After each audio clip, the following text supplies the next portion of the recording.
Ya, jadi at least cash 50, terus trading jangka pendek itu tetap ya. Terus kalau kayak teman-teman perhatiin di big caps, kayak yang gua bilang tadi, big banks, BCA, BRI, Mandiri, BNI, terus Telkom dan Astra, pergerakannya semua itu mirip. Kalau teman-teman perhatiin nanti iseng-iseng buka chartnya, semuanya itu mirip. Mereka itu semuanya sideways, terus kayak rangingnya tuh di situ-situ aja semuanya. Jadi sebenarnya kalau teman-teman bingung, Konsolnya ke bawah apa ke atas? belum jebol sih, masih stabil, masih aman. So far sih masih aman. Nggak tahu kalau tiba-tiba kayak bulan depan. Glenn, sorry. Jadi ini teman-teman bingung dari tadi ngomongin kode broker, F dan D Iya. tutup, sekarang udah ganti tema lagi. Iya teman-teman, yang bahasan F dan D-nya udah selesai ya, segitu aja emang ya kan Glenn? Kita Iya, bisa iya. bahas apa lagi ya kan? Udah selesai. Jadi paruh pertama soal penghapusan F dan D sudah kita bahas. Sekarang kita geser ke sentimen-sentimen yang akan mempengaruhi minggu depan ya. Jadi kalau teman-teman perhatiin di berita-berita media internasional sudah Ya. mulai pada dibahas. Jadi katanya there is possibility akan terjadi resesi. Jadi ada kemungkinan terjadi resesi di Amerika, mild, artinya resesi yang ringan. Tadi makanya dijelaskan oleh Glenn definisi resesi itu apa sih?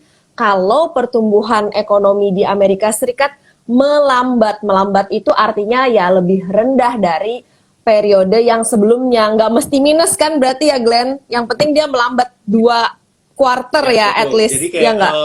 sebenarnya definisinya kan ya kayak resesi itu belum tentu kayak kita bilang tadi, resesi itu belum tentu kayak end of the world sih. Ya kan kayak ya melambat. Ya, jadi jangan terlalu takut, Iya. aduh resesi ini gue mesti gimana nih. Gak usah terlalu takut berlebihan, makanya sediain posisi cash. Jangan-jangan ada kesempatan itu ya. Misalnya teman-teman ada ngincar satu saham nih, kemarin ketinggalan pas misalnya recovery dari pandemi, kalian ketinggalan beli itu saham. Tapi kalian fundamentalnya ini bagus sebenarnya, cuma harga belinya tuh area B-nya belum masuk. Siapa tahu gara-gara isu resesi di Amerika Serikat, jadi ada panik sesaat, kalian jadi bisa dapat saham yang Ya. selama ini kalian incer. Kayak gitu sih. Jadi kita lagi mau bahas sentimen-sentimen ini ya. Maaf saya potong sebentar Glenn, soalnya tadi ada beberapa teman yang bingung gitu. Ini bahas apa gitu. Oke, udah dijelasin ya teman-teman. Lanjut Glenn, tadi sudah sampai big caps pergerakannya tuh polanya mirip semua. Saya lihat di salah satu akun saham, dia udah bikin kayak analisis, ini patternnya ini kok mengarah bearish. Tapi kamu lihat mengarah bearish atau masih sebenarnya Nah, sideways nih? sebenarnya kan kayak Glenn. pattern itu kalau menurut gua kan kayak balik lagi ya.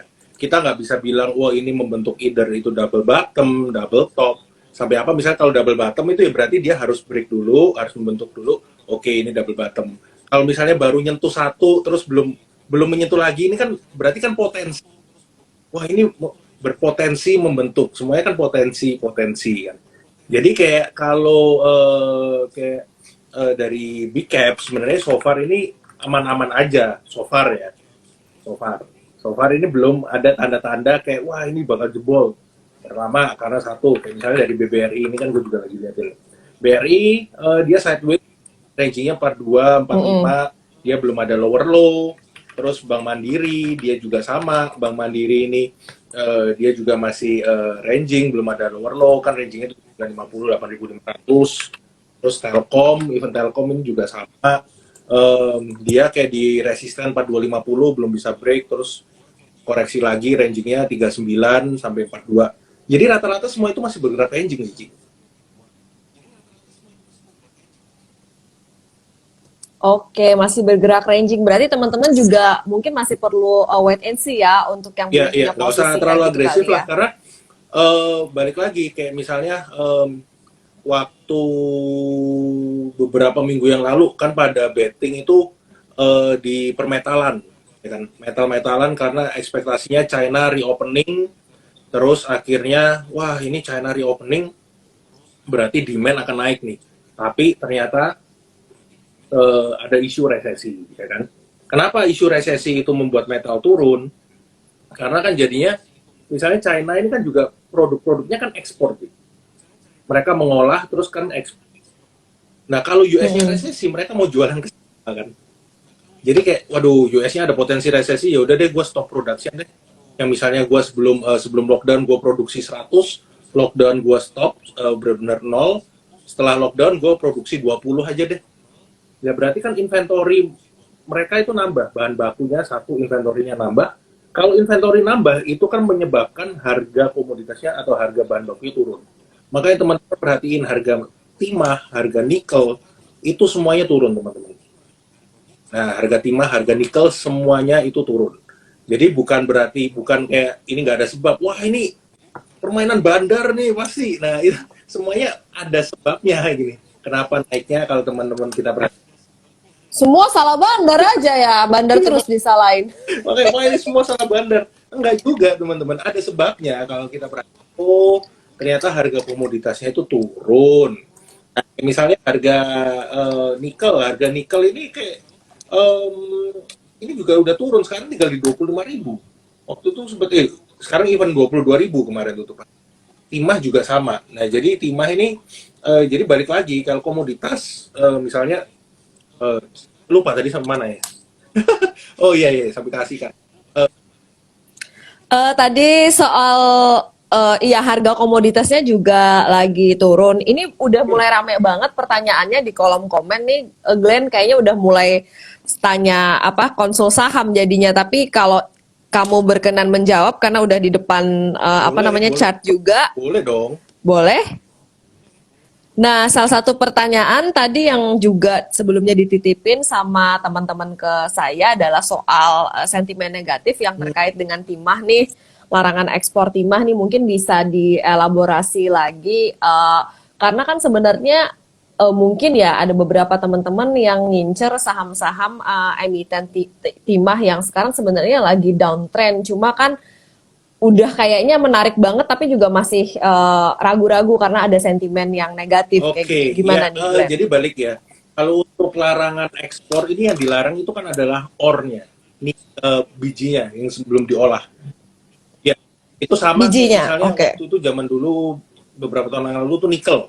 Nikel itu dilarang ekspor nikel ore. Makanya kan pada bikin smelter.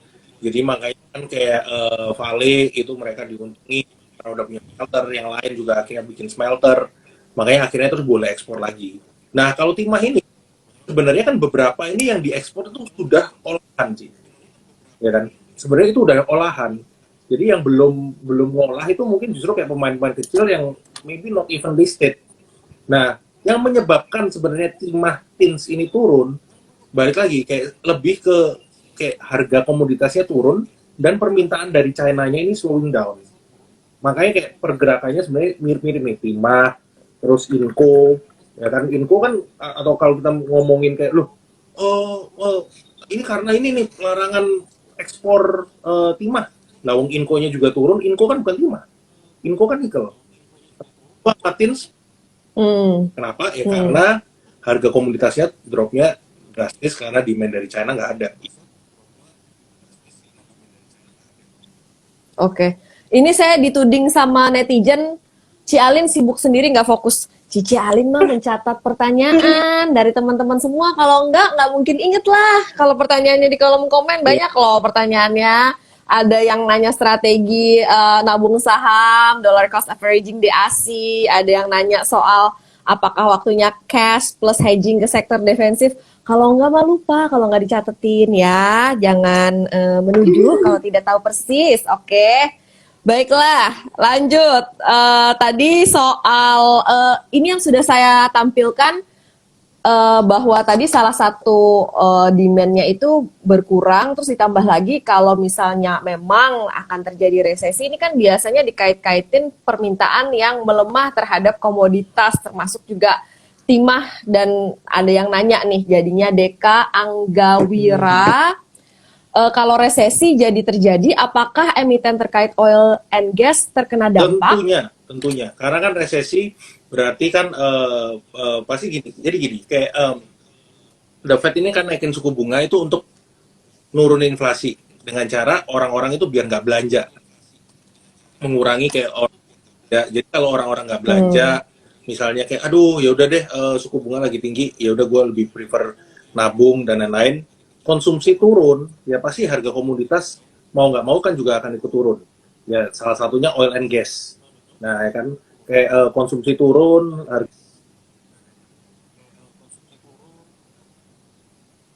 pasti mempengaruhi harga komoditasnya lagi kan. Ya jadi pasti akan ada terdampak.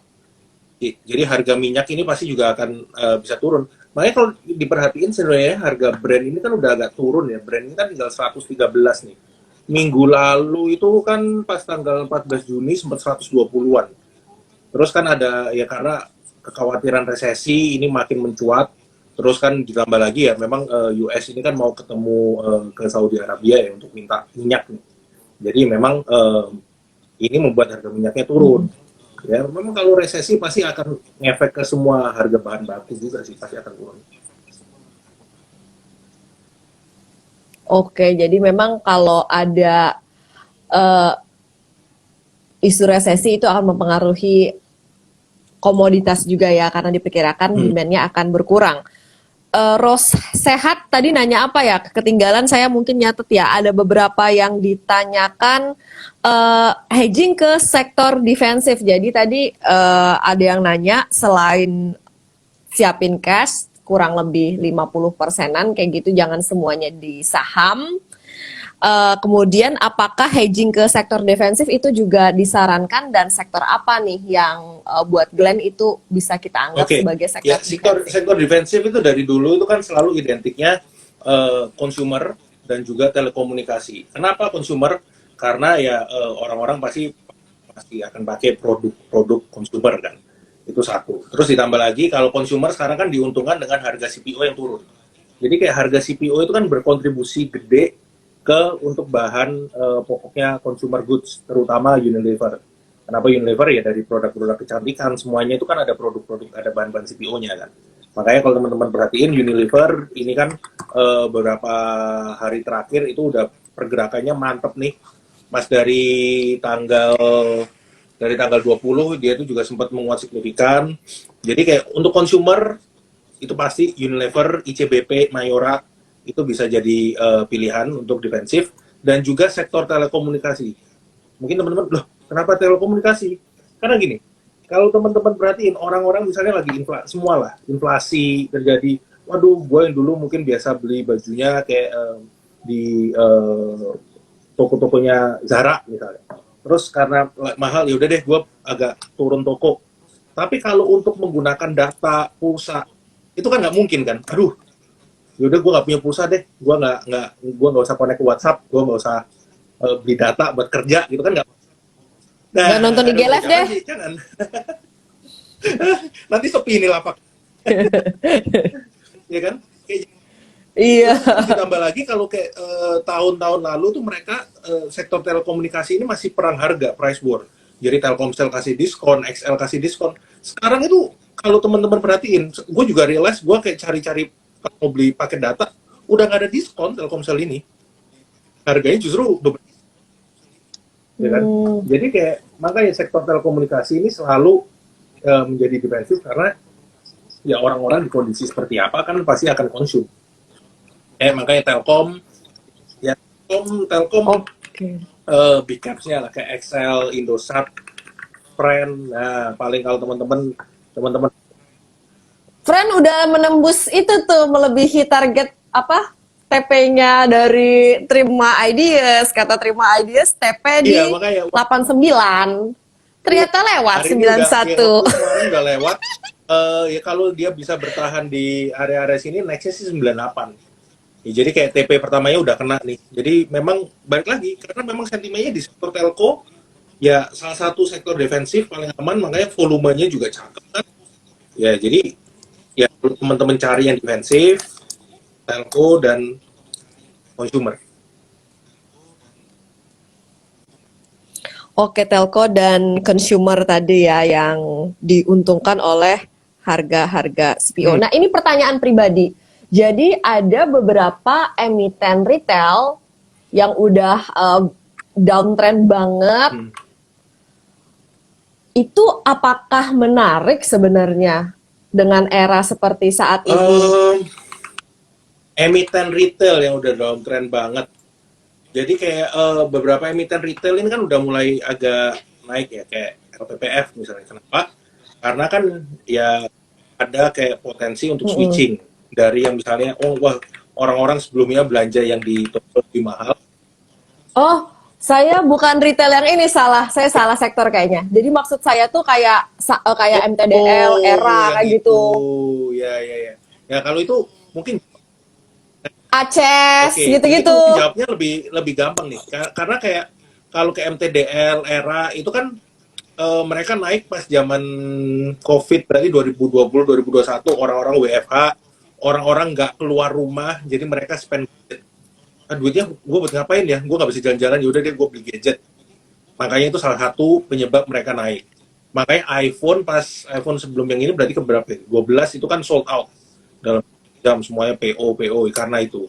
Nah kalau sekarang kan gameplaynya udah beda nih, orang-orang udah mulai kerja, orang-orang udah mesti bingung nih mikir cicilan lagi, harga bahan pokok udah naik. Mungkin dulu kayak beli ayam sekilo, sekarang 40.000 50.000 kayaknya ayam mahal banget. Aduh, jadi kayak, ya kan, jadi kayak udah dulu kayak wah gue banyak duit nih, ya udah gue gak kemana-mana juga, ya udah gue belanja gadget. Sekarang lebih selektif, jadi kayak susah sih, masih susah menurut. Hmm, beda ceritanya, Ya. udah berganti Hmm. ceritanya ya kalau begitu ya. Baik. Kemudian tadi udah dibahas